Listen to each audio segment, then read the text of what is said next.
Hello દોસ્તો, સ્વાગત છે તમારું મારી ચેનલ સ્ટાર રિએક્શન સ્ટુડિયો. તો દોસ્તો, આજની વિડીયોમાં ધમાકેદાર વિડીયો લાવ્યો છું. આજનો વિડીયોનું ટાઇટલ છે અયોધ્યાના રામ મંદિરના હીરો, જેને રામ મંદિર બનાવવામાં મુખ્ય ફાળો આપ્યો છે. તો સૌથી પહેલાં વિડીયો જોઈ લઈશું, ત્યારબાદ તેના પર હું રિએક્શન કરીશ. તો લેટ્સ સ્ટાર્ટ ધ વિડીયો.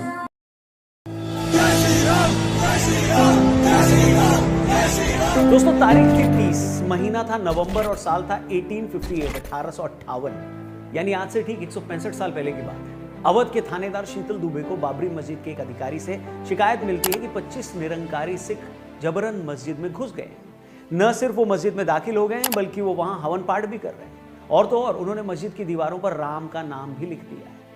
दोस्तों, मस्जिद में घुसकर हवन करने वाले उन निहंग सिख का नाम था बाबा फकीर सिंह खालसा. राम जन्मभूमि की लड़ाई में लगे लगभग हर एक इंसान का यह मानना है कि अगर 165 सालों की कानूनी लड़ाई के बाद आज ये मंदिर बन पा रहा है, तो उसमें एक अहम योगदान बाबा फकीर सिंह जी का और उनके साथ उस रोज विवादित ढांचे में घुसे उन 24 निहंग सिखों का है. क्योंकि उन लोगों के इस कदम ने पहली बार विवाद को पुलिस में दर्ज करवाया. ये उन 25 निहंग सिखों की दिलेरी थी जिन्होंने ऐसे वक्त ये बहादुरी दिखाई जब न तो देश आजाद था, न हमारी कोई सरकार थी, न पुलिस पर हमारा राज था. और ये वो वक्त था जब पहली क्रांति को खत्म हुए बस एक साल ही गुजरा था. यानी उन 25 वीर सिखों ने ऐसी हिम्मत दिखाई कि उसके बाद न जाने कितने लोगों ने उनके रास्ते पर चलते हुए वो कर दिखाया जो 500 सालों से नहीं हुआ था. और आज अयोध्या में जब भव्य राम मंदिर की प्राण प्रतिष्ठा हो रही है, तो फकीर सिंह जी की 8वीं पीढ़ी के वंशज जत्थेदार बाबा हरजीत सिंह रसूलपुर सामने आए हैं. इन लोगों को उस बात का फक्र है कि जो लड़ाई उनके पुरखों ने शुरू की थी, आखिरकार वो किसी अंजाम तक पहुंच रही है. और इसी खुशी में ये लोग 22 जनवरी को अयोध्या में लंगर लगाने वाले हैं. वो हमारे जो बुजुर्ग थे जथेदार बाबा फकीर सिंह जी खालसा निहंग सिंह रसूल पर, मैं उनकी जो विरासत में, उनकी पीढ़ी में 8वीं पीढ़ी में उनकी गद्दी पे हूँ. सो उसकी खुशी में हम वहाँ पे अयोध्या में लंगर लगाने जा रहे हैं. दोस्तों, कमाल की बात है, आज एक तरफ खालिस्तानी आतंकी लोमड़ी की शक्ल वाला गुरपतवंत सिंह पन्नू ऐसे लोग सिखों और हिंदुओं के बीच दरार डालने की कोशिश कर रहे हैं. धर्म के नाम पर पंजाब को भारत से तोड़ने की बात कर रहे हैं. सिखों और हिंदुओं के सदियों पुराने रिश्ते पर मिट्टी डालने की साजिश रच रहे हैं. वहीं हरजीत सिंह जैसे लाखों सिख सिक्खी और प्रभु राम के बीच रिश्ते की उस पवित्रता को समझ रहे हैं. बाबा फकीर सिंह खालसा जी और उनके साथियों ने आज से 165 साल पहले जो किया, उसके लिए हम उन्हें और उनके साथ गए बाकी निहंग सिख भाइयों को नमन करते हैं. प्रभु श्री राम के हम सब भक्त हमेशा हमेशा के लिए अपने उन सिख भाइयों के ऋणी रहें. मगर इसके साथ ही हमारे लिए ये जानना भी ज़रूरी हो जाता है कि ऐसे हर उस शख्स के बारे में हम बात करें जिनकी हिम्मत, हौसले और विद्वता के चलते आज अयोध्या में भव्य श्री राम जी का मंदिर का निर्माण हो पा रहा है. यूं तो ऐसे हजारों लोग हैं, मगर कोशिश करेंगे कि आज उन लोगों की खासतौर पर चर्चा की जाए जिनके बारे में या तो हम कम जानते हैं या उतना नहीं जानते. ऐसे ही एक दिव्य पुरुष है जगतगुरु रामभद्राचार्य जी. अगर दोस्तों मैं ये कहूं कि जगत गुरु रामभद्राचार्य जी मौजूदा भारत के सबसे विद्वान शख्स हैं, तो शायद ये गलत नहीं होगा. अगर मैं ये कहूं कि वो इकलौते ऐसे शख्स हैं जिनकी एक गवाही से पूरे के पूरे अयोध्या विवाद की गुत्थी सुलझ गई, तो भी गलत नहीं होगा. अगर मैं ये भी कह दूं कि अयोध्या को लेकर 150 साल से ज़्यादा वक्त से चला आ रहा कानूनी विवाद सिर्फ उनकी वजह से सुलझ पाया, तो ये भी अतिशयोक्ति नहीं होगी. यकीन मानिए दोस्तों, जब मैं आपको उनकी कहानी बताऊंगा तो आपके पूरे बदन में सिरहन दौड़ जाएगी, आपके रोंगटे खड़े हो जाएंगे. इससे पहले मैं इतिहास के उन पन्नों को पलटूं और उस पर अपनी राय, अपनी ओपिनियन दूं. आप भी अगर अपनी ओपिनियन और अपनी राय देकर कुछ पैसे जीतना चाहते हैं तो प्रोबो ऐप डाउनलोड करें. डिस्क्रिप्शन में उस ऐप का लिंक दिया है. कई सारी कैटेगरीज हैं, उसमें कई सारे सवाल हैं. सिर्फ येस या नो यानी हाँ या ना में आपको अपनी ओपिनियन देनी है. एक सवाल आपको क्रिकेट का भी मिल जाएगा. इंडिया वर्सेस इंग्लैंड टेस्ट शुरू हो रहा है 25 तारीख से. क्या लगता है, भारत जीतेगा, येस या नो? एंटरटेनमेंट कैटेगरीज के भी कई सारे सवाल हैं. बस आप ऐप डाउनलोड करो, येस या नो में अपनी ओपिनियन दो और ढेर सारे पैसे जीतने का मौका पाओ. वीडियो में आगे आओ. दोस्तों, मैं बात कर रहा हूं जगत गुरु रामभद्राचार्य जी और राम मंदिर निर्माण में उनके अमूल्य योगदान की. आपको बता दूं, जगत गुरु जी का जन्म 15 जनवरी 1950 को हुआ. पैदा होने के 2 महीने बाद ही उनकी आंखों की रोशनी चली गई. वो न लिख सकते हैं, न पढ़ सकते हैं और न ही ब्रेल लिपि का उपयोग करते हैं. वो केवल सुनकर चीजें याद रखते हैं. मगर इसके बावजूद उन्होंने 22 भाषाओं में महारत हासिल की. वो इस समय भारत में तुलसीदास जी पर सबसे बड़े विशेषज्ञ माने जाते हैं.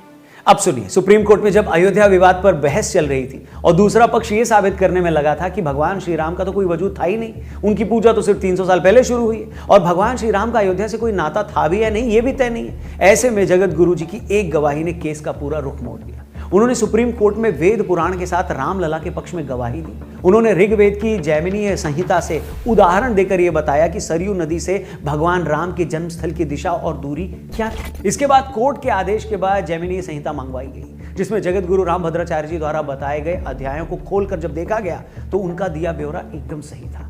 यहां तक कि जहां जन्मभूमि बताई गई है वहीं पर विवादित ढांचा मिला। जगत गुरु की इस एक गवाही ने पूरे फैसले का रुख मोड़ दिया। यहां तक कि एक जज ने तो यह तक कह दिया, उन्हें कहना पड़ा कि आज मैंने भारतीय प्रज्ञा का चमत्कार देखा है। जो आदमी आंखों से देख नहीं सकता वो वेदों और शास्त्रों के विशाल वाक्यांश से एग्जाम्पल पेश कर रहा है। ये वाकई कमाल है। दोस्तों आप ही बताइए, इससे ज्यादा अनुपम और दिव्य अनुभूति कोई हो सकती है क्या? एक ऐसा शख्स जो अपने जन्म के साथ ही अपनी आंखों की रोशनी खो देता है, जो न पढ़ सकता है न लिख सकता है, वो हजारों सालों पहले लिखे वेद पुराणों के ब्यौरों का इतनी सटीकता से वर्णन करता है कि देश की सबसे बड़ी अदालत को भी उसकी गवाही के सामने नतमस्तक होना पड़ता है। उनकी एक इस गवाही ने विरोधी पक्ष के उस झूठ की बखिया उधेड़ दी जो ये साबित करने पर तुले थे कि भगवान श्री राम का कोई वजूद है ही नहीं और उनकी पूजा तो बस कुछ ही 100 साल पहले शुरू हुई। आपको बता दें, जगत गुरु जी वर्तमान में चित्रकूट में रहते हैं। उनका वास्तविक नाम गिरधर मिश्रा है। वो रामानंद संप्रदाय के 4 जगत गुरु रामानंदाचार्यों में से एक है। आज अगर दुनिया भर में फैले 100 करोड़ हिंदुओं को भगवान श्री राम के भव्य मंदिर का सुख मिल रहा है तो इसमें जगत गुरु जी का बहुत बड़ा रोल है और उनके इस भूमिका के लिए हम सब की तरफ से हम उन्हें कोटि कोटि धन्यवाद और नमन करते हैं। जेल गए, 8 दिन सतना जेल में रहे, पुलिस के डंडे खाए और डंडे खाने पर ये मेरी कलाई टेढ़ी हो गई है। माने मेरी शारीरिक क्षमता को भी पुलिस ने नहीं बख्शा, पर मैंने प्रसाद मान लिया। दोस्तों, तमाम संतों और सिद्ध पुरुषों के बीच हम उन आम लोगों का योगदान भी नहीं भूल सकते जिन्होंने इस लड़ाई में अपने प्राण न्यौछावर करने से पहले एक पल के लिए भी नहीं सोचा। इन्हीं लोगों में जो नाम सबसे प्रमुखता से लिया जाता है वो कोठारी बंधुओं का नाम है। कोठारी बंधुओं के दोस्त राजेश अग्रवाल जी अपनी किताब में लिखते हैं, बताते हैं कि 22 अक्टूबर की रात शरद कोठारी और उनके भाई राम कुमार कोठारी कोलकाता से बनारस आए थे। उस वक्त सरकार ने लोगों को अयोध्या जाने से रोकने के लिए ट्रेनें और बसें बंद कर रखी थी। इसके बाद दोनों भाई टैक्सी पकड़कर आजमगढ़ के पास फूलपुर तक आए। वहां से आगे सड़क जब उन्हें बंद मिली तो वे लोग 200 किलोमीटर पैदल ही निकल पड़े। 30 अक्टूबर को कार सेवकों की भीड़ ने जब विवादित ढांचे पर धावा बोला तो ढांचे की छत पर जाकर झंडा फहराने वाले ये दोनों भाई ही थे। 30 अक्टूबर को गुंबद पर झंडा फहराने के बाद शरद और रामकुमार 2 नवंबर को विनय कटियार जी के नेतृत्व में दिगंबर अखाड़े की तरफ से हनुमानगढ़ी की तरफ चल दिए। जब पुलिस ने गोली चलाई तो दोनों पीछे हटकर लाल कोठी वाली गली के घर में छिप गए। थोड़ी देर बाद दोनों बाहर निकले तो पुलिस ने उन पर फिर से गोली चला दी और उन्होंने वहीं दम तोड़ दिया। जिस वक्त शरद और रामकुमार की मौत हुई 10 दिन बाद ही उनकी बहन की शादी थी। बाद के सालों में उनके माता पिता भी इस दुनिया में नहीं रहे, मगर आज उनकी बहन को अपने भाइयों पर गर्व है और वो इस दिन का बेसब्री से इंतजार कर रही हैं कि वो दिन आए जब वो रामलला के इस भव्य मंदिर में उनका दर्शन करें। पाजेब वगैरह पहन के रखते हैं ना, मैंने पायल खोल दी अपने पाँव से कि वो छन छन कर रही थी, नहीं अच्छी लग रही थी। मैंने पाजेब खोली और पिताजी को ढूंढा। मैंने बोला पिताजी कहाँ हैं? पिताजी को खोजा ऊपर नीचे तो पिताजी मिले। मैंने बोला पिताजी को कि मुझे अयोध्या जाना है, भैया और के पास जाना है।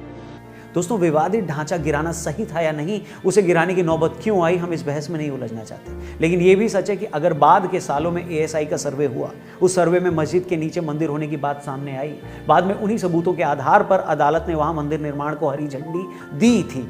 अगर ये सब कुछ संभव हुआ तो इसमें कोठारी बंधुओं जैसे हजारों कार सेवकों का भी योगदान है, उनका रक्त है।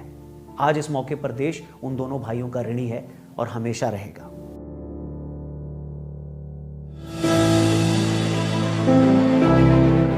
दोस्तों, अगस्त 2020 में जब अयोध्या में राम जन्मभूमि का भूमि पूजन हुआ तो पूरे देश से खुशी और उत्साह की तस्वीरें सामने आ रही थी, मगर एक तस्वीर जिसने पूरे देश का दिल जीत लिया, एक तस्वीर जिसमें मौजूद शख्स की तुलना लोग प्रभु श्री राम के सेवक और भक्त हनुमान जी से करने लगे, वो तस्वीर थी 95 साल के पराशरण जी की। जी हाँ, के पराशरण जी वो शख्स थे जिन्होंने अदालत में हिंदू पक्ष की तरफ से केस लड़ा। देखिए, इसमें किसी को डाउट नहीं है कि के पराशरण जी मौजूदा भारत के सबसे सम्मानित जीवित शख्स हैं। के पराशरण जी भारतीय शास्त्रों के महान ज्ञाता है। वो 2 बार भारत के अटॉर्नी जनरल रह चुके हैं। सुप्रीम कोर्ट में जब वो रामलला का केस लड़ रहे थे उस वक्त उनकी उम्र 92 साल थी और उन्होंने तब जजों से कहा था कि मैं अपने जीते जी इस केस का निपटारा चाहता हूँ। उनकी विद्वता, उनके ज्ञान, उनकी तर्क शक्ति और शास्त्रों को लेकर उनकी जो अद्भुत जानकारी थी, विपक्षी पक्ष की एक एक दलील को उसने खारिज कर दिया। यह पराशर जी का ही देन है, इतनी ऐसे सूक्ष्म विचारों से और ऐसे प्रमाणों को कोर्ट के सामने प्रस्तुत किए कि कोर्ट को मजबूरन रामलला के पक्ष में और ये आदेश देना पड़ा। कानून के जानकार ये मानते हैं कि अगर अदालत में हिंदू पक्ष की तरफ से ये लड़ाई जीती गई तो उसमें बहुत बड़ा रोल के पराशर जी का भी है। के पराशर जी शायद देश के इकलौते शख्स होंगे जो इंदिरा गांधी जी से लेकर मौजूदा सरकार तक सबके प्रिय रहे हैं, मगर उन्होंने हमेशा अपनी शर्तों पर काम किया। अगस्त 2020 को जब अयोध्या में राम मंदिर का भूमि पूजन हो रहा था तो टीवी पर इन तस्वीरों को देखकर पराशर जी अपने आंसू नहीं रोक पाए। उस वक्त उनकी वो तस्वीरें देश भर में खूब वायरल हुई। राम मंदिर की इस लड़ाई में उनके योगदान को देखते हुए जब सरकार द्वारा राम मंदिर ट्रस्ट का गठन किया गया तो पराशर जी को इसमें पहला ट्रस्टी बनाया गया। हम सब के लिए खुशी और गर्व की बात है कि इन सालों में मंदिर की लड़ाई से जुड़े बहुत सारे लोग उम्र और बाकी कारणों की वजह से हमारे बीच नहीं हैं, मगर के पराशर जी 95 साल की उम्र में इस लम्हे का गवाह बनने के लिए हमारे बीच मौजूद हैं और ये पूरा देश हमेशा उनका आभारी रहेगा।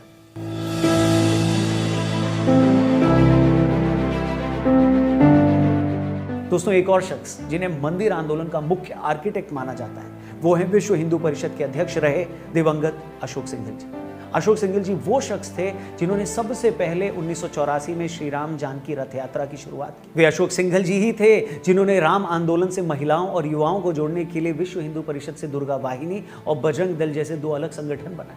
वो अशोक सिंघल जी ही थे जो 1989 में राम नाम की पहली ईंट सिर पर लेकर अयोध्या के लिए निकले थे। वो अशोक सिंघल जी ही थे जो भारी पुलिस बल को चकमा देकर 1990 में भेष बदलकर अयोध्या पहुंचे थे। 70 के दशक में संघ से जुड़ने के बाद विश्व हिंदू परिषद के गठन से लेकर 2015 में अपनी मृत्यु तक अशोक सिंघल जी ने अपना पूरा जीवन, अपनी पूरी लाइफ सिर्फ और सिर्फ राम मंदिर के सपने को साकार करने में लगा दिया। वो आज हमारे बीच नहीं है, मगर वो जहां कहीं भी होंगे अपने इस सपने के साकार होने पर बेहद खुश होंगे। राम मंदिर का निर्माण उनके जीवन का सबसे महत्वपूर्ण लक्ष्य था और उसके लिए उन्होंने जो संघर्ष किया उसके लिए वो हमेशा याद रखे जाएंगे। दोस्तों, मंदिर निर्माण के लिए अपनी पूरी लाइफ दे देना, अपना जीवन खपाने वालों की सूची में शामिल अगर मैं एक एक शख्स के नाम का यहाँ जिक्र करूँ तो शायद ये प्रोग्राम कुछ घंटों नहीं बल्कि महीनों तक चलता जाएगा। फिर भी इस आंदोलन में अपनी रथ यात्रा के जरिए लाल कृष्ण आडवाणी जी ने जो भूमिका निभाई उससे आज का हर एक शख्स परिचित है। हम यूपी के पूर्व मुख्यमंत्री कल्याण सिंह साहब को भी कैसे भूल सकते हैं, जिन्होंने पिछली सरकारों की तरह कार सेवकों को रोकने के लिए गोली नहीं चलाई। भले ही इसके चलते उनकी सरकार चलेगी, मगर उन्होंने कार सेवकों का खून बहाने का पाप नहीं किया। उसी तरह रामायण जैसे धारावाहिक के जरिए हमारी पीढ़ी को भगवान श्री राम के चरित्र और उनकी महिमा से वाकिफ कराने का जो काम रामानंद सागर जी ने और उस सीरियल के किरदारों ने किया, उसके लिए भी ये देश उनका आभारी है। 40 के दशक में फैजाबाद के जिलाधिकारी रहे के नायर साहब का नाम भी मैं यहाँ लेना चाहूँगा, जिन्होंने उस वक्त के प्रधानमंत्री जवाहरलाल नेहरू जी के भारी दबाव के बावजूद विवादित ढांचे में अवतरित हुई भगवान श्री राम जी की मूर्ति को हटाने से मना कर दिया था। उन्होंने क्लियरली बोला कि ऐसा करने से लोगों की भावनाएं आहत होंगी, आप कहें तो मैं इस्तीफा दे देता हूं, लेकिन मैं ऐसा नहीं करूंगा। दोस्तों, क्या आप इमेजिन भी कर सकते हैं कि सिर्फ लोगों की भावनाओं का सम्मान करते हुए एक जिला अधिकारी देश के प्रधानमंत्री से उलझ जाएगा?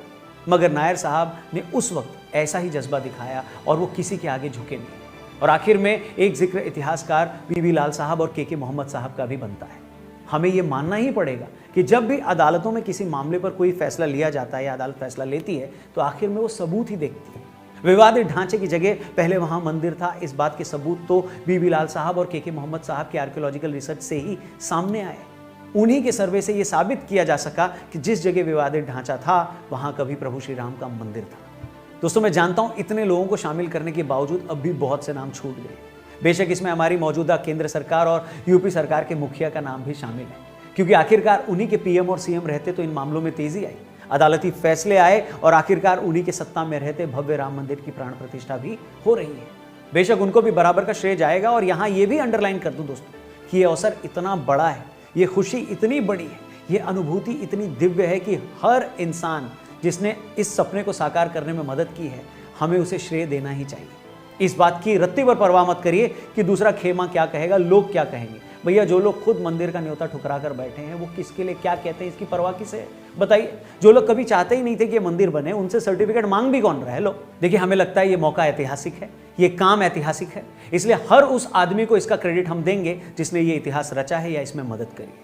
उसमें हमारे संत भी हैं, कारसेवक भी हैं, नेता भी हैं और हर वो आम भारतीय भी है जिन्होंने अपनी हैसियत से बाहर जाकर चंदा दिया है। इसमें वो बुजुर्ग भी हैं जो आज घर घर जाकर लोगों को प्राण प्रतिष्ठा के न्योते के अक्षत बांट रहे हैं। इसमें वो गरीब भी शामिल हैं जिन्होंने अपनी झुग्गियों पर श्री राम लिखे झंडे लगा रखे हैं। और इसमें वो गरीब आदिवासी महिला भी शामिल है जिसके घर जब कुछ लोग चंदा मांगने आए तो उसने अपने पड़ोसियों से 11 रुपए उधार मांगकर चंदा दिया, मगर उन्हें खाली हाथ जाने नहीं दिया। ऐसा इस देश का जज्बा है और ये है लोगों के अंदर की खुशी। बस इसी खुशी को आप महसूस करते रहिए और इसे दूसरों तक भी जरूर पहुंचाइए। बाकी वीडियो पसंद आया हो तो प्लीज इसे जरूर शेयर करिएगा, हमारे चैनल को भी सब्सक्राइब करिएगा, फेसबुक पे देख रहे हैं तो हमारे पेज को जरूर लाइक करिएगा। बाकी अगर आप अपनी ओपिनियन देकर पैसे पाना चाहते हैं तो डिस्क्रिप्शन में आपके लिए मैंने प्रोबो ऐप का लिंक डाला है, उस पर क्लिक करके इस ऐप को डाउनलोड करिए। 25 रुपीज का वेलकम बोनस मिलेगा, हाँ या ना में आप अपनी ओपिनियन देकर पैसे जीत सकते हैं। चलने से पहले और एक बार तहे दिल से शुक्रिया इस वीडियो को पूरा देखने के लिए। पसंद आई हो वीडियो तो प्लीज इसे जरूर शेयर करिएगा। अपना ख्याल रखिए, जल्दी मिलते हैं। जय हिंद, जय श्री राम। જો તમને મારો વિડીયો પસંદ આવે તો મારા વિડીયોને લાઈક કરો, શેર કરો અને ચેનલને સબસ્ક્રાઈબ કરો અને આવા નવા વિડીયો જોવા માટે અહીં ચેનલને સબસ્ક્રાઈબ કરો। જય હિન્દ, જય ભારત।